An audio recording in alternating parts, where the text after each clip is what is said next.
তোমাদের লজ্জা করে না? লজ্জা কেন করবে? এখানে আমরা পরিশ্রম দিয়ে কাজ করি, আর ভিডিও বানাতে কিন্তু প্রচুর পরিশ্রম লাগে। যারা বানাও তারা অবশ্যই জানো।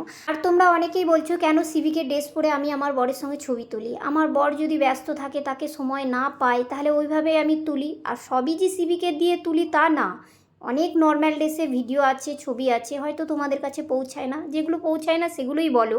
আর একটা কথা, তোমরা অনেকে অনেক কথা বলছো যে আমি এই রকম ওই রকম মেয়ে। আমার স্বাধীনতায় আমি যেভাবে পড়তে ভালোবাসি, যেমন চলতে ভালোবাসি, আমি চলি। আমি কারো কথাই চলবো না, ঠিক আছে?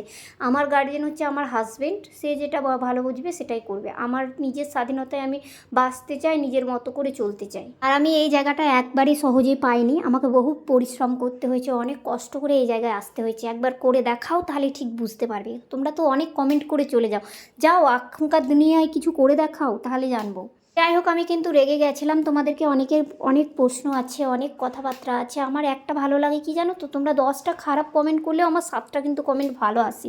এই জায়গার থেকে আমি না নিজের মনটাকে সবসময় শক্ত করে রাখি। যাই হোক, আমি আজকে কি নিয়ে ভিডিওটা বানাচ্ছি সেটা আমার মাথায় ছিল না। চলো আজকের ভিডিওতে ফিরে যাই। আজকে আমরা ছবি তুলতে গিয়েছিলাম একটু বাইরে।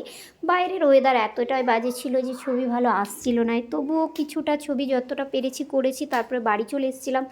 বাড়ি এসে দেখো, বরকে বারবার বলছিলাম আমাকে এমনভাবে তোলো যাতে একটা ভালো রোম্যান্টিক ছবি আসে। তো আমার বর জানোই তো কত সাপোর্টেড, আমাকে খুবই ভালোবাসে। শুধুমাত্র তোমরা ভাবো যে আমিও ইনকাম করি তার জন্য, না, ও আমাকে প্রথম থেকেই খুবই ভালোবাসে, খুবই বোঝে, আর খুবই আমার সব কাজে গুরুত্ব দেয়। এই জিনিসটা আমার খুব ভালো লাগে। আমি নিজেকে নিজের মতো করে যে চিনতে পেরেছি, এটা সম্পূর্ণটা ওর জন্যই হয়েছে। যাই হোক, তোমরা যারা ভিডিও বানাচ্ছ অবশ্যই মন দিয়ে বানাও। একদিনে সফলতা কেউ পায় না, আস্তে আস্তে ধীরে ধীরেই সফলতা আসে। যাই হোক, আজকের ভিডিওটা এইটুকুই।